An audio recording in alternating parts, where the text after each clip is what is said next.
you may have noticed I've been missing for some time. And that's because I've been very ill over the last 3 months. It's taken the medical profession a little time to work out exactly what's wrong with me.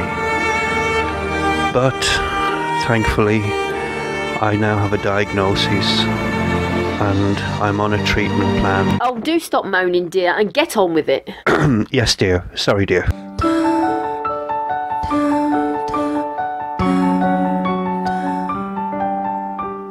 Hello again. So you've probably noticed I've been missing for some time off the channel, and that's because I have been quite ill for the last 3 months, but thankfully I'm well on the mend now.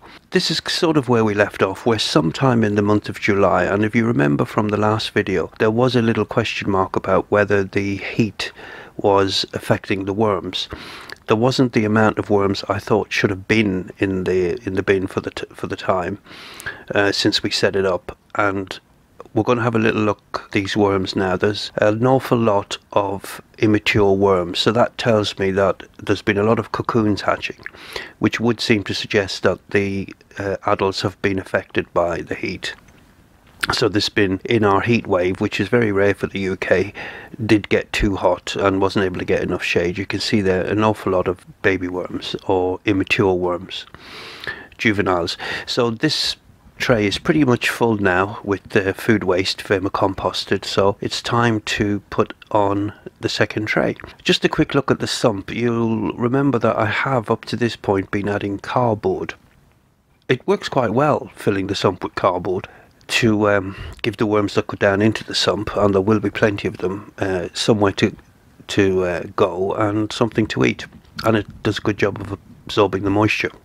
But this is horse manure, and I actually found this worked an awful lot better. The worms that go down into the sump seem to be happier there, and it absorbs a lot more moisture than the cardboard. And the other thing is, it doesn't get as compacted, so it retains a lot more oxygen, which is obviously healthier and better for the worms. So now it's a case of adding on the second tray. If you take a look, if you have this type of system, if you take a look at the sump, you'll notice there's little prongs along the edge to stop the first tray from going all the way down to the bottom of the sump, but you'll notice on the subsequent trays there isn't these prongs, so the tray literally sits on top of the bedding. So tray number 2 will sit on top of the bedding of tray number 1, and what that does is, as the tray number 2 gets heavier, it creates compaction in the first tray, which encourages any worms there to move up. Now what I've done here is I've added a thin layer of horse manure, and just to give them something sweet to attract them up into the tray, I've added a couple of windfall apples we get from a neighbour, and that's just the tops of some beetroot, and into that I'm going to add something for grit for the worms, which is in this case ground up eggshells. So that's pretty much the second tray sorted out. The other thing just to be aware of, if your tower like mine lives outside, is the way these trays sit on top of each other. It needs to have some sort of cover, and that's because they don't create a great seal. So if it rains, that's the tower there now, so happy days, we're on to the second floor. But if it does rain when the tower is outside, you'll see here where rain could run in and easily flood the tray. So it needs to be under cover, or you need to put some sort of covering over it, like what I do. So in my case, it's just a simple sheet of plastic. I've got a hole there to drop it over the sump, the tap. That keeps it in place, and then what I do is I have something heavy on the roof then, and that keeps the plastic covering in place, and the worm, hopefully the rain out and the worms happy. So this is the day after I started the second tray, and I just want to have a quick look and see if the worms are coming up from tray 1 up into tray 2. And there's already some worms on the roof. This again is it's a constant issue with this type of tray. Just because it's made of plastic, you will, once there's a difference in the outside and inside temperatures, you're going to get moisture along the inside walls of the tray, and that will encourage the worms to move around. But you can see there's a little worm poking his tail up, so they are moving from tray 1 up into tray 2, which is good. The tray 1 hasn't been fed, and it's a good idea before you add the second tray to let any food that's remaining in tray 1 skip a week's feed.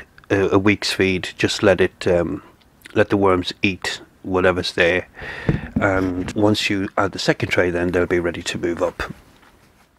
So yeah, that's a good sign. The worms are happily now moving up into tray 2. Now, just a quick note on the feeding. If you remember, I've got a 3-box system set up here where I have one box, which is the box we're putting the scraps in. I have one box in the freezer and one box defrosting, ready to be fed. So this box here, you can see the amount of liquid I've squeezed out of the thawed scraps. That liquid would have ended up in the bin, and I don't dump it. In this case, it was getting fed to the beetroot I've grown in a tray. So it's good stuff, that liquid. So if you have any plants and pots or whatever, just chuck it in. And that's the one which is currently frozen. So I've taken one out, which I'm going to feed, which means then the one which I'm getting myself confused. So I've taken one out now, and that's defrosted and ready to feed. I've got one ready to go in, and which is the box we're currently feeding, and that box now will come out and thaw, like you saw there. So all I've done in this case with this feed is it looks a little bit white. That's just a pinch of ground up eggshells to put some grit into it for them. Yeah, so that's the system. One box being fed, one box in the freezer, one box out of the freezer, defrosting, ready to be fed to the bin. And it's working very well, I have to say. So there's been quite a few feeds from that clip to now, and we're sort of right up to date. This was the 5th of October. It was late at night, so I had to go out. The cardboard on top is just because the temperatures have dropped quite a bit now in the evening. And you can see lots of casts on the roof and along the walls, so the worms are being incredibly mobile in this. I think the last feed they got, they had a bonus prize of a melon, so they'll be working on that. Lots of worms on the surface, but they're now going down, obviously, because they don't like the light. We just have a look now. You can see the worms are getting bigger and fatter, but definitely that heat wave caused this worm tower a problem. That's the melon. They're still working away on that. A nice clump of very happy worms. And if we take a look here, you can you'll still see there's worms moving up and down from tray 1. So they're still not quite finished with tray 1.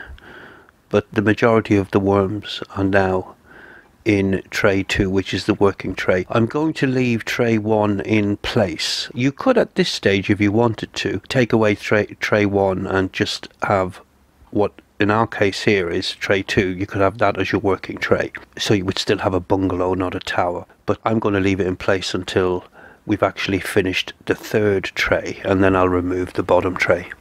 And we'll see what it looks like. Lots of movement still between tray 1 and tray 2. Lots of happy worms that are getting nice and fat and juicy. I'll just give them a little midnight snack.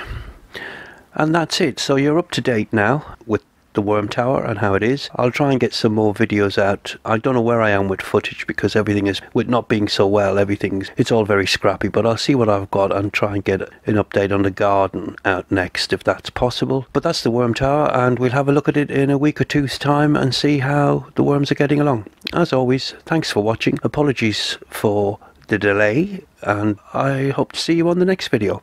Bye for now.